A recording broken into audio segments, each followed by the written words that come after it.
Trump sprints toward a very insidious plan using Ghislaine Maxwell to absolve himself of any culpability in the Epstein files. And I've got 4 interviews this week. I talked to Gavin Newsom, Jasmine Crockett, Summer Lee, and Beto O'Rourke, all to discuss the Epstein files, the DOJ's meeting with Ghislaine Maxwell, and Trump's effort to gerrymander Texas. I'm Brian Tyler Cohen, and you're watching No Lie. What's almost as striking as how slow Trump's been to release the still not released Epstein files is how fast the DOJ moved to meet with Ghislaine Maxwell.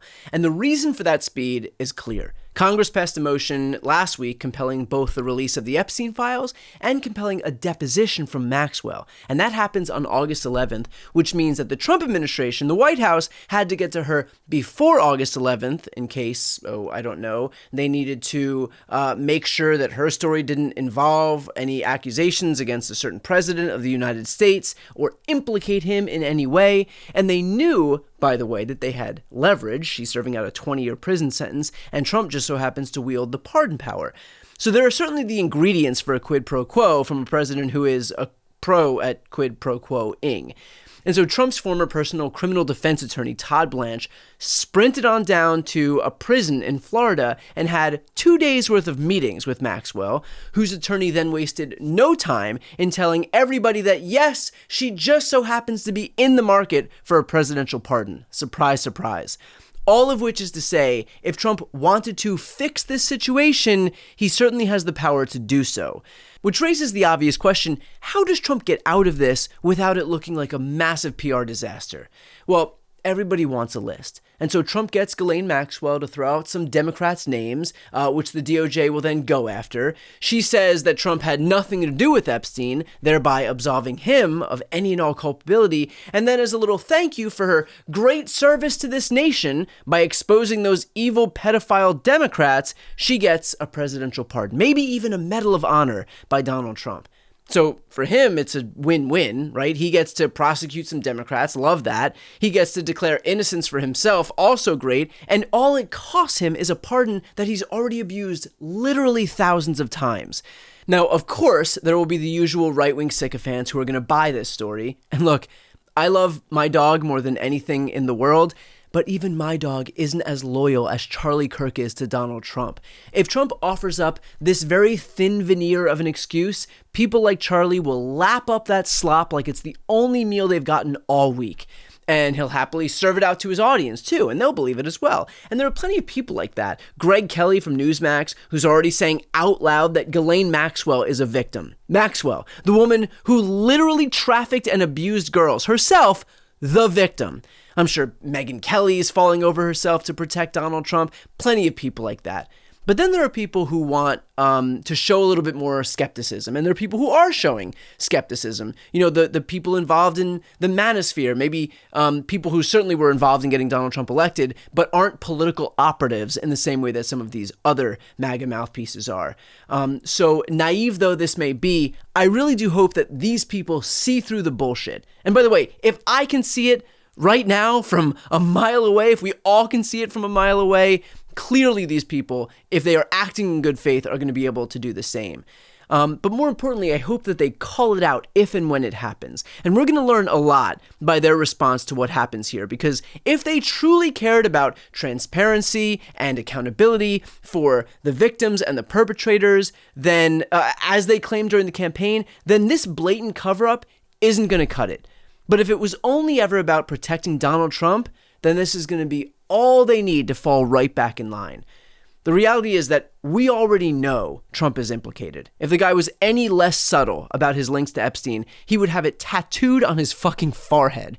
But now we're going to learn a lot about the MAGA base. Do they have a shred of dignity, or is allegiance to the God King first and foremost more important than accountability for literal pedophiles? I have a strong feeling we're about to find out. I'm joined now by the governor of California. We're here in Sacramento in the governor's mansion. I appreciate you taking the time. No, great to be with you. Thanks for coming up. So you met today with the delegation from Texas. Obviously, Greg Abbott in Texas is looking to gerrymander those maps even further. So first and foremost, what is the state of possible mid-cycle redistricting right now? In California, we have an independent redistricting, which I supported. I was one of the few Democrats at the time that publicly supported it, elected Democrats at the time, to move away from partisan gerrymandering, which should happen. And the point we made then, when it was on the ballot, was it should happen all across the United States. Right. That didn't happen, hasn't taken shape.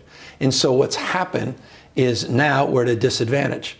We're trying to play by one set of rules, and these folks on the other side have played by a completely different set of rules. So much so that the President of the United States called Greg Abbott and told him, in essence, find 5 additional seats so we can rig the election next year and maintain the power and authority with the House of Representatives, which de facto amounts to no power, no authority, complete capitulation, so Trump can continue to run roughshod over our rights and liberties. So what are the options presented to us right now? I know that there's going to be some legal hurdles that if push comes to shove we'll have to look at, but what's on the table as of right now? So right now the most important caucus is the delegation of Democratic representatives in the state of California that would have their districts changed mid-decade. Then, number 2, we need to get 2/3 of our California legislature to put it on the ballot to create a special election. And then 3, the ultimate authority will be vested in the people of the state of California that would have to make the determination of whether or not we should continue to play by one set of rules as these guys continue to rig the game and play by a wholly different set of rules. So that's one process. The second one is a legislative process. Independent of the independent redistricting, there's a novel legal theory that it's silent about redistricting sort of mid-decade, mid-census. And so on that basis, it would be to test that theory.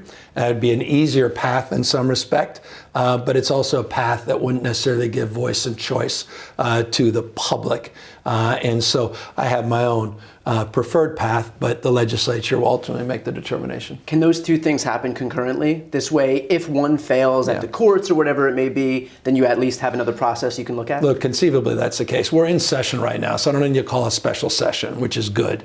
And as a consequence of that, the legislature will kick the tires and relates to these options and make the best judgment they possibly can. The cleanest path, I think, just being candid with folks, the cleanest path would be to go back in front of the voters to make the case that things have radically changed since the last time this was presented in front of the voters. And as a consequence, we need to change. They would recognize the stakes as it relates to Texas. We can, in essence, likely neuter the total number of districts that Trump is looking to get with Abbott in rigging those maps here in the state of California. Hope other governors consider doing similar things. You've got to fight fire with fire. This is an existential moment. We have agency. We can act superior. We can act holier than thou and watch the last half century wiped out in real time. I think we need to be held to a higher level of accountability and meet this moment and lean in on this and get tough. And I want to talk about those other governors in a moment. But first, right here in California, there is a little bit of I guess, opposition to this. There was an assembly member, Alex Lee, who had come out and said that doing this would kick off a cycle of gerrymandering that would kind of lead us down, to a bad place in politics.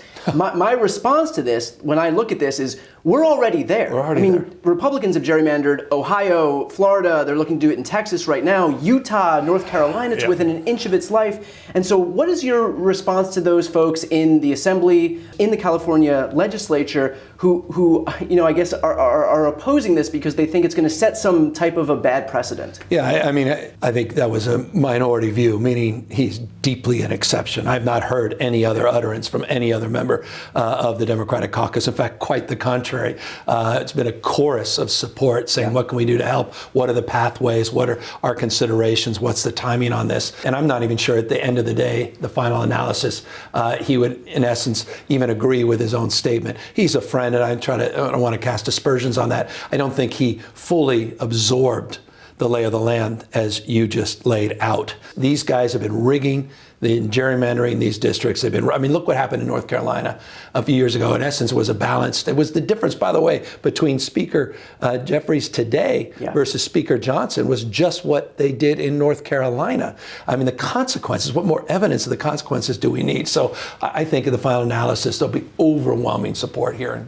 How committed to getting this done are you? And I ask this because, look, I'm a Democrat, and part of being a Democrat is seeing that when the Republicans want to get something done, they won't let anything stand in their way, not the laws, not judges, not the U.S. Constitution. And like if Trump wants to do something, he'll just do it. And that's obviously a point of consternation among Democrats who are at the opposite end of the spectrum, where we had H.R. 1, our top priority when Democrats had full control of the House, the Senate, and the White House. Granted, we didn't have enough to overcome the filibuster, but we did have enough votes to eliminate the filibuster if we wanted to, which is to say that was our top priority, and we couldn't get it done with full control of government. It's exhausting. I'm sick of it, and I don't want to be on the receiving end of that anymore. I'm sick and tired of being on our heels. Got to be on our toes. It's not about fighting back. It's about leaning forward, and it's about setting the tone and tenor. I'm sick of this party needs to wake up. These guys aren't screwing around.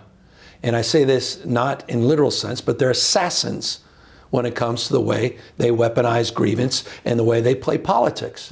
Enough. I mean, what more goddamn evidence do we need? Excuse my language. I mean, they've rolled back the last half century. In real time, that's just 6 months. Can you imagine this guy having an additional 42 months with no system of checks and balances, no oversight? I mean, seriously, the hell else more evidence do you need? This is an existential moment. And so Democrats, if we want to have a party, if we want to be functioning, not just as a party, but as a democracy, if we want a system of checks and balances, we believe in the rule of law, if you believe in popular sovereignty, this is not about popular sovereignty.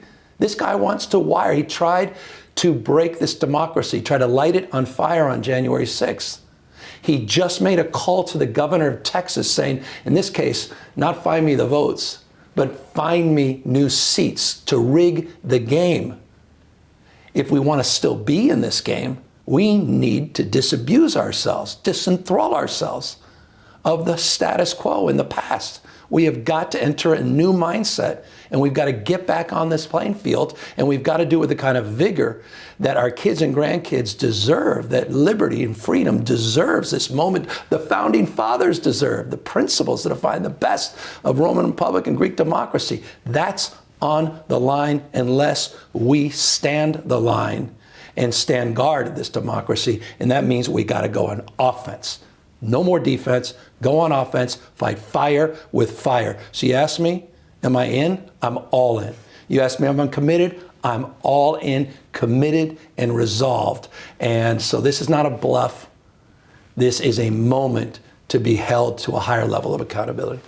So to that point then, we know that Texas is going to do this. Trump has already issued his clarion call to other states. We've heard of Republicans in Missouri possibly doing this. And look, there are states across the country where, Democrats deign to have one congressional seat or two congressional seats in an otherwise red state. And those are obviously all going to be on the table as far as Republicans are concerned, because Trump says jump, they say how high. And so what would your message be in this moment to governors of other states where Democrats control the process, states like New York, states like New Jersey, Maryland, Illinois, Washington, Oregon, where we can, using your exact words, fight fire with fire? I'm encouraged in the last few days. You're seeing governors now publicly state what I believe they believe privately in a more assertive way. The Texas delegation, to their credit, helped us, I think, develop a little more courage on this. I mean, the fact that they took time to fly out of their state to meet with me, they're meeting with other governors. They met with them today. They're reaching out. I am a little more confident that we're going to wake up to this reality in a way that's a lot more aggressive and more assertive. You're seeing it take shape. There's been a little timidity, which I understand. Because again, when they go high, we get all that. I mean, I get all that. It's just, come on. Things have changed. You got to act. It's a slogan of a past era at this point. Just is. With Trump, all bets are off. Well, I think part of the benefit for them is they recognize, they factor it in that they have a weak adversary, and so that kind of emboldens them to know that they can run roughshod over the Constitution, over laws, over Democrats if they want to, because historically, Democrats haven't fought back. And so what would the impediment be for them? Yeah, I mean, there's just, as you're saying that, there's just a vivid image of McConnell in the Supreme Court. Exactly. I mean, Jesus, Democrats, come on. Wake up. Wake up. This thing may be gone, this whole thing, in a matter of years. I mean, I feel like it's a matter of months. So this is like, if you're not going to do it, step aside. I mean, it's one of those things. It's just like, come on. No, but that's exactly right. If you're not willing to fight at a moment where what's required is fighting, then you. And I have a romantic view of the world as well. I want the sort of Sorkin music in the background and the soaring speech to our higher angels to find that soul, but not at this moment. We're in a war right now, and we're in the trenches, and this guy is rolling us. And he thinks we're weak, so let's not act weak. He thinks we're meek, let's not act meekly. Let's meet this moment head on. And we have two things. We have formal authority. We still have it in so many of these states. We have states like California with a state of mind where you can pick up 5+ seats. And we can push back, but we also have moral authority because we know what we're fighting for. We know who we're fighting against. And so when you have moral authority and formal authority, you need to exercise it at peril of being judged not to have lived. And all of us will judge ourselves, even more extremely that is, if we don't meet this moment. So let's not dream of regretting. Those that have the privilege like I do, public service, at this moment, I'm so blessed. I mean, if I was on the sideline kicking and screaming, just trying to throw things or just, sending messages, watching something like this, that's hard. I empathize with that. And so I'm so lucky to be that voice to the extent I can. And so I'm going to do my best. I don't want to overpromise here. There's still a lot of issues we're trying to address and kick the tires on. But if we don't win back this House, if we don't take back the House, we may not have an election in 2028. That is not a gross exaggeration. I mean, when you receive in the mail a Trump 2028 hat by one of Trump's biggest influencers, they mean business. Right. This is a moral moment. This is the game. This is it. And we cannot tap out. Right. This is the saying where they tell you who they are, believe them, right? Believe them. Okay, I want to switch topics a little bit right now because I would be remiss not to ask you about the biggest story happening in the country right now, which is Epstein. Just today, Trump came out and said that when he was asked if he was briefed by the DOJ about being in the Epstein files, he said no. 2 days ago, it came out in the Wall Street Journal that, in fact, Pam Bondi did brief the president. And so what's your reaction to the fact that he is still perpetuating this lie? Well, he's lying to cover up his prior lies and then lying again. Now he doesn't even know truth from fiction. And so, look, he's caught it red-handed. He's in the files. We know it, period. Full stop. That's not even accurate. We know he's in the file. We know what this is all about. He told Pam Bondi, not to move forward. It's the idea that he has to fire her. He should step down himself if he fires her because he directed her not to release these files. I always assumed that. Now we know that she briefed him. So he's lying. He's part of this cover-up. And he has confused even the most ardent observers here. I mean, the guy's a pretzel on this issue. Every hour he contradicts a statement. You got the Olympics coming in California in 2028. He can join the gymnastics. I'm not even sure. I think that there have to be an additional sports because even gymnastics doesn't have enough flips and turns and everything. Look, it's a hell of a thing. And so this guy, you reap what you sow. He created this. He weaponized, he's done it from the birth certificate on down. He does this little thing with Q, the whole thing, too cute by half. And now he's caught. And real people, I mean, I was on a podcast with Sean Ryan, who's, a remarkable person in many ways, incredible supporter of Trump. Yeah. And he expressed in real terms, how disappointed, and now he's questioning everything.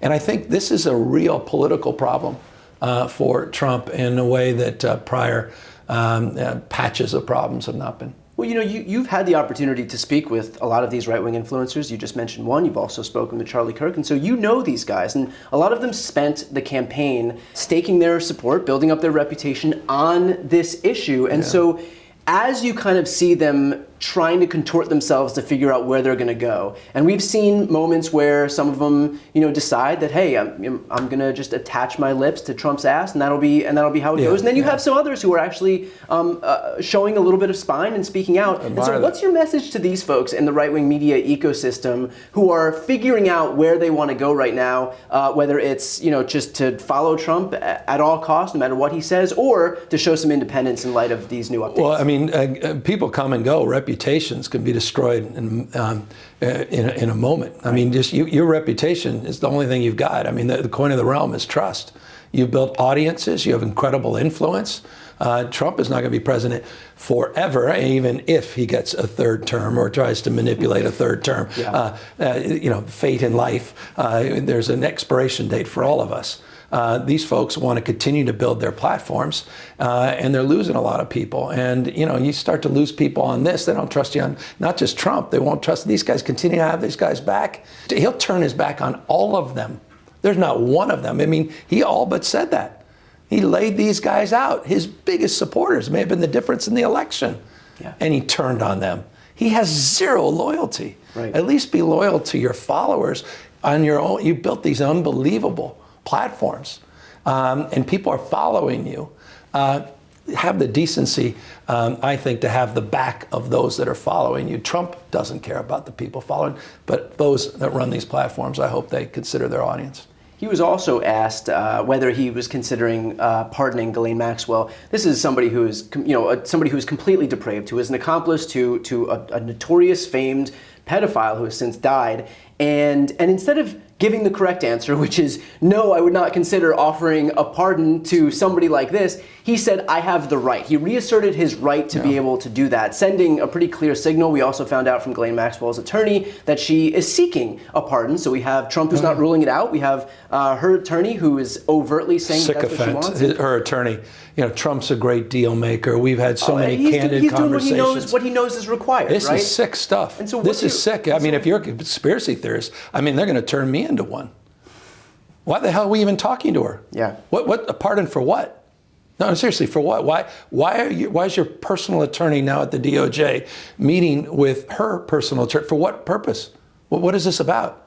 You said, forget this, move on. I don't even understand what this is about. To pardon her for what? To have your back? To life? I mean, now we're going deeper, and now I'm starting to think, well, that maybe he's not just on these files. I mean, maybe this is even deeper. I mean, I'm not kidding. This is starting, like, even things where I'm like, okay, this guy just didn't want the association, wanted to make this about Democrats or some fancy mutual friends he may have had, didn't want to embarrass them, and there's been pressure there. People have written big checks to him. Maybe they're part of his crypto scams. But when you're meeting with her, with your former personal attorney, and you're literally socializing, which he does. This is what he does. He tests the theory, throws something out. Yep, starts to lay the groundwork. Lays the groundwork. He's serious about it. For what? Why? I mean, so this, where he's on the other side, this guy's, I said this to you a few months ago, and more evidence every single day. He's lost a step. This is not the same Trump 1.0. This is something's off, increasingly off. And he's unmoored in ways, even like Trump standards, I haven't seen. I don't want to overstate this moment, but you can't understate this. Something ain't right, as they say. And finally, let's finish off with this.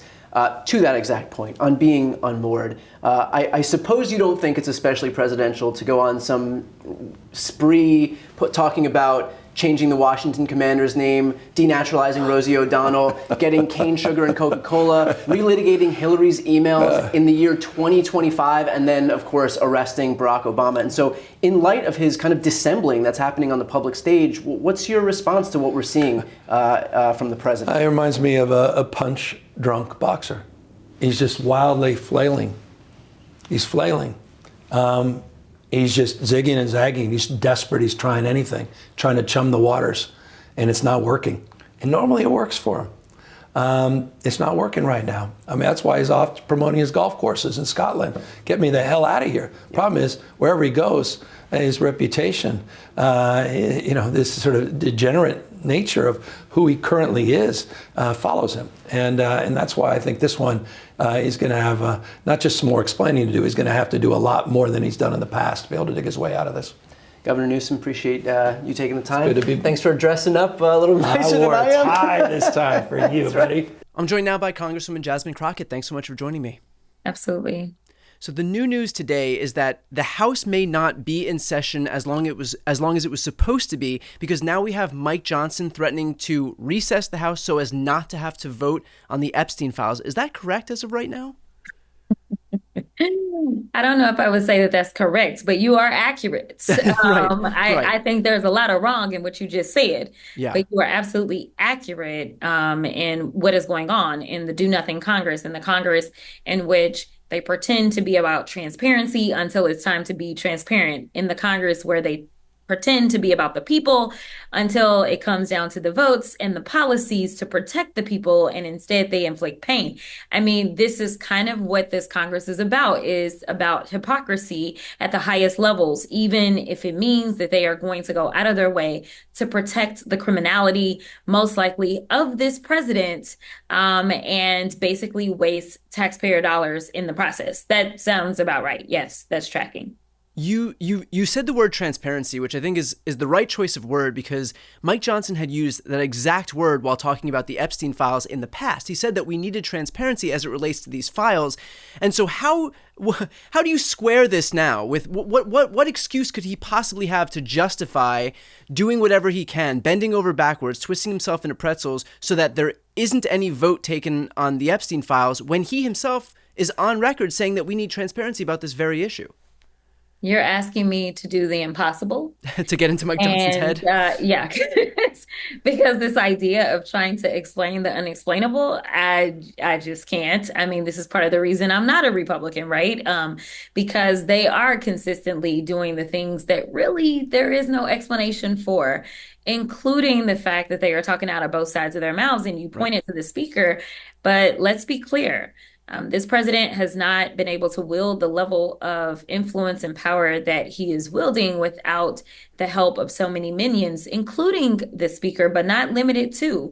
Let's not forget this amazing attorney general that we have, who also has been speaking out of both sides of her mouth. So, you know what? There's not very many things that are bipartisan. In this Congress, ever since the Republicans have had control of the House, there's not been very many things that are bipartisan, but in a very bipartisan way, we are absolutely pushing for the release of these files. And that is why the speaker is having to do cartwheels in order to prevent a number of his members from taking votes that they really can't square with their voters. And he's hoping that the news cycle will blow over the next month as we are on recess. And we can come back and everybody's like, Jeffrey Epstein, who? Right. Well, let's talk about recess for a moment then, because Marjorie Taylor Greene had come out earlier and said that she's gotten more calls about the Epstein issue than any other issue. And I believe, if I'm not mistaken, she signed on as a co-sponsor for the Massey-Khanna bill that would compel the release of these files. And so to what extent does folks calling congressional offices have an impact on their willingness to actually sign on to this kind of legislation? I don't really know. Interesting example you used. I'll say it that way. I mean, here's the deal. I think that people organized around the big ugly bill and they called, and unfortunately, their calls fell on deaf ears. Now, Yeah. granted, they did know that they were doing wrong. And so that's why you saw immediate, like, I'm quitting Congress after I take this bad vote. Or you see people like Senator Tillis who says, never mind, I'm just not going to run for reelection. I mean, we are experiencing kind of this kind of thing, but like, does it actually change their actual votes? A lot of times I would say absolutely not. It's not changing their vote.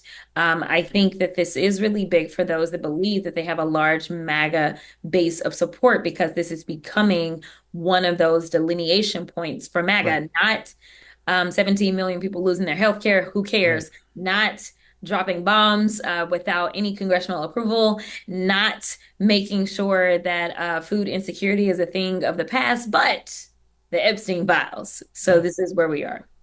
Can you give some? So the bill that we've been speaking about is the discharge petition. It takes a certain amount of time for it to be able to come up for a vote. It's called ripening. This likely wouldn't happen until September. Now that Mike Johnson is going to use this maneuver to deprive the session of the requisite amount of days that it needs. But in the meantime, can you explain what the Oversight Committee is doing with regard to compelling the testimony of Ghislaine Maxwell? Yeah, so one of our subcommittees, the Government Operations Subcommittee, I don't currently serve on that one anymore, but there actually was a motion to subpoena this woman who is currently serving a sentence, I believe, of 20 years to come and testify before the committee. That subpoena was actually prompted by a motion by Tim Burchett, is what I understand. And that motion did go forward. So again, I fully anticipate this was a bipartisan effort by those that serve on the subcommittee for government operations. And so they are supposed to move forward with the subpoena. Now, what that looks like, I don't know, right? As someone who has practiced criminal defense, trying to get someone out of custody, and obviously we need to consult with her lawyer. I don't know if she still has things that are pending some way, somehow on appeal, that would potentially impact the level of truthfulness that we would get out of this. So definitely a lot of questions to be answered. But it is interesting that the committee itself, the subcommittee on oversight, decided to do this. And I think that I would trust this process more than I would trust the Department of Justice Right. kind of deciding that they're going to interview her and then ultimately potentially sanitizing the Right. information that we get, or potentially engaging in some type of threats, or potentially offering a pardon if certain things were said, Right. right? Or not said. So we obviously don't have pardons to offer. And if for some reason there is testimony that takes place, it would take place and both sides would be able to participate. So ultimately, I actually have to say I would applaud Tim Burchett for attempting to get this done prior to the Department of Justice engaging in this type of conversation, because I don't know what may happen to that witness if the administration gets to her first. I'm joined now by Congresswoman Summer Lee. Thanks so much for taking the time. Yeah, thanks for having me. So you made some big news today in a subcommittee of the Oversight Committee as it relates to the Epstein file. Can you explain what happened in that committee hearing? Yeah, so it was a committee hearing that was explicitly about child sex trafficking. So we wanted to actually get to the bottom of it. It was a lot of back and forth to even get that vote. I think that, as we know, like the so that we didn't have to do this, but we really thought that this subcommittee was not just appropriate, but we thought it was going to be the most opportune moment to actually do that. We knew that there were members on the other side who also were interested publicly in making sure that there was transparency and making sure that the Epstein files got back. So at the end of the day, yeah, we ended up with an 8-2 vote to subpoena those files. And now we've been told that Comer himself has said that the votes happen and he's expected to do it. What was the sense among your Republican colleagues? Because this wasn't the first time within a committee or a subcommittee that Republicans have been faced with the prospect of voting for the Epstein files. It was brought up twice in the Rules Committee. Both of those efforts were voted down. And so can you talk a little bit about the pressure that these Republican lawmakers were in that ultimately led them to cave on this particular subcommittee? Yeah, I mean, you don't want to say it's this is truly a base issue for them, but it's really just Americans across the country, Democrats, Republicans, independents, all districts are calling for this level of transparency, right? This is the thing that, I think is really unifying Americans right now. Not to diminish other things that are happening, but we've seen the amount of pressure that our constituents, that their constituents especially, have been putting on them. I'll say though, there's different makeup in every committee, right? So I can't speak to the Rules Committee. I can't speak, to what's happened in those particular committees, whether or not the particular Republicans that were on this committee with us were there or not. But that was a missed opportunity, and I think that they show that opportunity in Rules Committee it should have been done. It should have happened there. They were called out and they were proven to be hypocrites in that moment. So this was the moment for them to put their money where their mouth was. Okay, and now moving forward, what are next steps, I guess, procedurally speaking? I know that you had mentioned that James Comer, that this vote is binding here as far as James Comer is concerned. So what happens next? Yeah, so what we saw even just this week, in another one of the subcommittee hearings, they actually subpoenaed Ghislaine Maxwell. Comer moved within 24 hours to verify that and to send that to the DOJ, right? So we're expecting the same speed that he did it here, that he honors that. But it is a mandate, right? This was a binding subpoena that we issued today.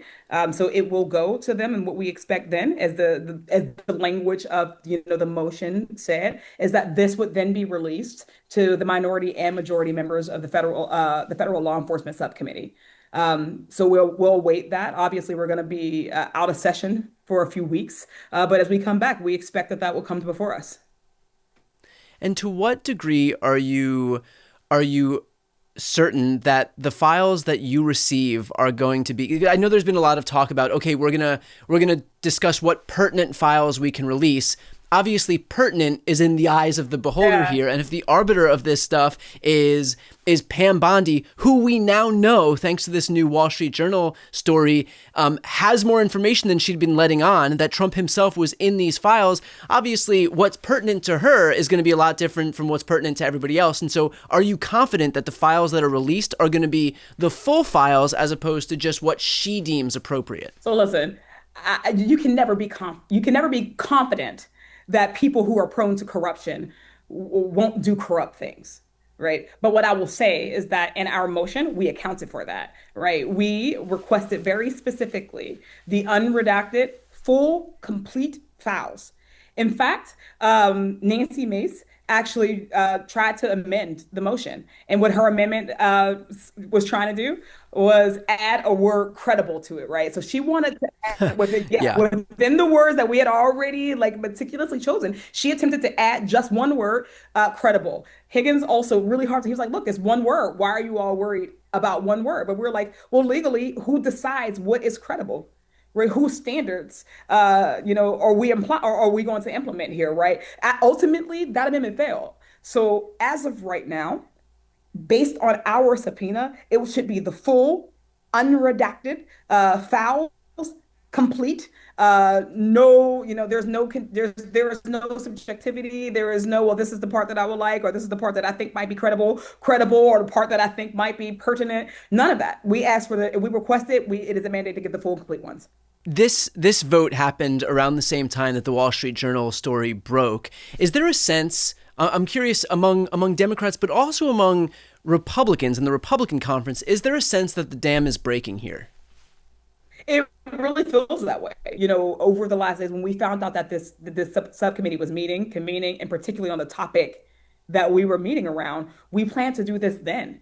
So I didn't know that was happening, but it does feel like not just a consistent drumbeat, right? But it's getting alerted that he's on this list. I think that we can all say that we all knew that also, but that he has been alerted, right? That he's been on the list, right? All these leaks, these slow leaks, and then now our ability to actually access the files, I think is the dam breaking.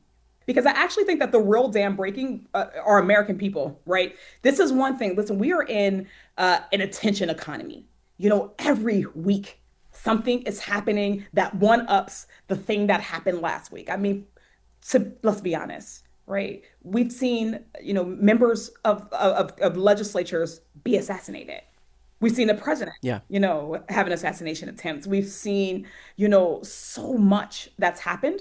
And then, add to that, just like the reconciliation bill, the cuts to Medicaid, the tax cuts, all of the executive orders that have been coming down, right? The fact that the American people have not been distracted by this one, right? All of the news that's been coming, every distraction that they've attempted to throw out, all it's done is made the American people more resolved for this level of transparency, right? It's made them more concerned that there's something that must be hidden, right? They must be covering up something if they're going to go to these lengths, promise to release. So it's actually, I think, the Americans that broke the dam there, right? It was their persistence. It was them, their base consistently taking to social media, calling, letters, lobbying, right? That was the dam breaking.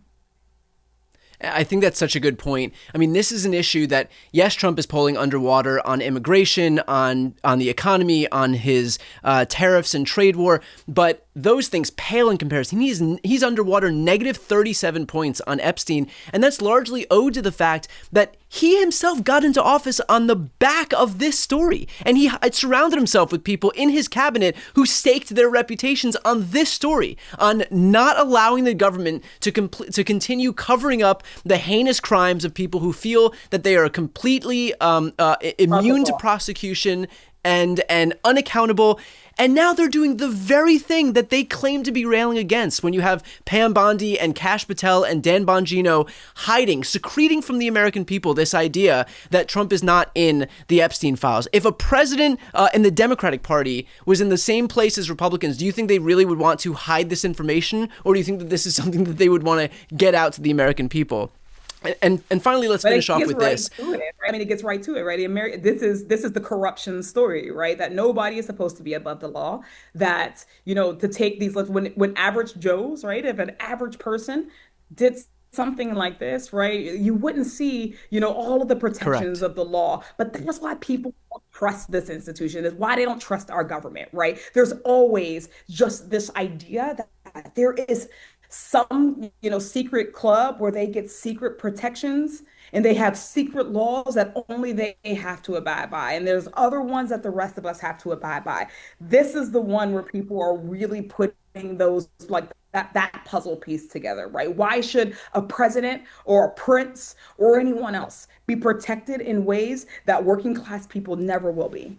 And finally, let's finish off with this. And this is, I think we were kind of leading toward this anyway, but what would your message to voters out there be who predicated their vote, their support for Trump on this idea that he would, expose this criminality and end this corruption that happens at the hands of people who, again, view themselves as completely unaccountable? What's your message to those people in light of what we've found out now? Trump has repeatedly peddled conspiracy theories, lies. He has been blatantly corrupt. This is the moment where he lied directly to you. He lied directly to you. He said that he would release these files. He said that this was a top issue. They have all intimated that holding child sex traffickers, child sexual abusers accountable. But when the rubber met the road, they would not do it. When they were afraid that there would be accountability for themselves, they went to hide it. So we have a responsibility. If you lie about this, what else are they lying about? I think that those of us who are, of course, maybe not on that side recognize more of the lies. But for those who may be realizing this, right? This is not the fake Donald Trump. This is the real one, right? This is the one that does this consistently, lies without a second thought, right? So we have to not just hold him accountable, but we have to believe that about him. Well, Congresswoman, I appreciate the fight that you brought to this issue today and not letting it fall by the wayside, even despite the fact that Republicans are trying to throw everything at the wall to get us not to pay attention to the Epstein files, from cane sugar and Coca-Cola all the way up to arresting Barack Obama and even relitigating Hillary's emails right now in 2025. So again, thank you for fighting in the Oversight Committee as you have. Congratulations on getting this motion passed, and I appreciate your time today. Thank you so much. I appreciate yours. I'm joined now by Beto O'Rourke. Thanks so much for taking the time. Thanks for having me. So, Beto, right now we are watching as the Texas legislature has been called into session by Greg Abbott to push forward this further gerrymander that was ordered by Donald Trump. And I want to get into that in just a moment. But first, we obviously have some major breaking news handed down by the Wall Street Journal that shows that Donald Trump was informed back in May that by his own Department of Justice that he was named in the Epstein file. So first and foremost, can I have your reaction to the fact that for months we've been engaged in this, I guess, blatant cover-up by administration officials and law enforcement officials to train our attention on Hillary Clinton, Barack Obama, all while knowing that Trump himself was in the files that he's trying to hide? I think this is what everyone, and I don't mean every Democrat, but every American long suspected, that Trump, who is a longtime friend of Jeffrey Epstein, Trump, who we learned from the Wall Street Journal as well just a few days ago, apparently sent Epstein a body birthday letter where he alludes to a secret that they have together. Something, of course, that Trump denies and in usual fashion is trying to sue and intimidate and bully the Wall Street Journal to get them to retract this. But now we've learned why all this is going on. It's because he is named in the Epstein files that he and his administration refused to release to the American people. And you've seen this polling as well as I have, Brian. I mean, it's not Democrats, it's 90% of America. 90%, like what does 90% of America even agree on anymore? 90% of America wants to see the full files released. That is what Trump is up against right now. And let's see what happens. You saw that Speaker Mike Johnson, sent everybody back home until September from the House of Representatives, not able to do any work for anybody to make anyone's life better because they're afraid of taking votes on this. Let's see if this doesn't go away over the course of the next month and a half, and in fact, just builds and grows as drip by drip, new facts, new information come out. And of all the places for us to find this, the Wall Street Journal, owned by Rupert Murdoch and his family, which arguably have helped to prop up Donald Trump in the past. This isn't from the New York Times. Right. This isn't Brian Tyler Cohen breaking news, although I wish you had broken it first. This is the Wall Street Journal. This is one of the most reputable papers of record still left in the country. So pretty damning stuff. Can I have your reaction to the fact that so many of the people Trump surrounded himself with in this administration, I'm talking about Dan Bongino, Kash Patel, these people who had staked their reputations on this idea that they have to get into the government because the government as it existed was filled with people who are just looking to protect the deep state, right? Protect people who are covered by this second tier of justice where they can commit heinous crimes and nothing ever happens to them. And then they get into these positions where they can substantiate their own claims. And when they find out that their own boss, the president of the United States, pretty newsworthy person to be in those files, when they find out that he's named in those files, they don't tell a soul. And it's been a couple of months now. And so what do you say to those people out there who trust folks like Dan Bongino, who trust folks like Kash Patel, when they said that they would go in and expose these deep state actors, and instead it seems like they've just turned into exactly what they've railed against? I don't know these guys well, and I haven't really followed them in the past. I know them more by reputation than anything. But when I see them on TV in the midst of this exploding scandal, they look really uncomfortable. And the thing that Trump and Trump world have always tried to master is this confidence game of whatever lie they're peddling, whatever conspiracy theory they want us to follow them into. They always speak with confidence, and it's the tone of their voice, it's their body language, it's the assertiveness and certainty with which they pronounce every fucking word in every sentence. They don't look like that anymore. There's something completely changed in their body language, in the tone and tenor of their speech. This con that they have been running for so long, that they have been perpetuating, thinking that it would never, ever come back and get them, has finally begun to bite them on the ass. And they just don't know what to do with it, especially as drip by drip, we learn that Trump is more and more implicated with Epstein. And you're right, it's this perverse irony that these are the very people who inflated this conspiracy scandal to begin with, used it in part to purchase the power that they now wield over this country. And wouldn't it be some pretty fitting cosmic poetic justice for that very same con to spell the end of their term? But I want to warn everybody about this. And I know you don't need this warning, but maybe some of us out there do.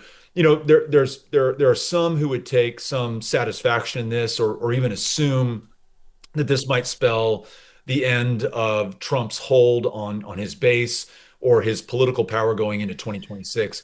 This guy is cornered. He understands that this stuff is coming out, hence him lashing out at President Obama, accusing him of treason, the punishment for which is the death penalty, talking about taking his political enemies into jail and unleashing the full force and weight of federal law enforcement upon them. This is just the beginning. This is just the first, week after this thing really starts to break loose. Imagine as the furor and the anger from his own base grows, and the lengths to which he will go to try to distract people or to try to hold on to power that he would otherwise lose. That also helps to explain why Donald Trump ordered the governor of Texas, Greg Abbott, and the Republican majority in the state house to literally, I mean, he said this out loud, find me 5 Republican seats. Not, I think these seats were drawn unconstitutionally. I think that they are gerrymandered. I think that folks aren't getting the representation they need. He's just being completely clear, saying the quiet part out loud. I'm going to lose this fucking election. I will have a check on my power in the House of Representatives if I cannot maintain the slim majority. And the only way we can get it done is Texas. So get me those 5 seats. And as you pointed out in your opening, that process in Texas just began this week. On Monday, the House gaveling in for a special session where the primary goal is to find Trump these 5 seats. Okay, so let's dig into that point right now.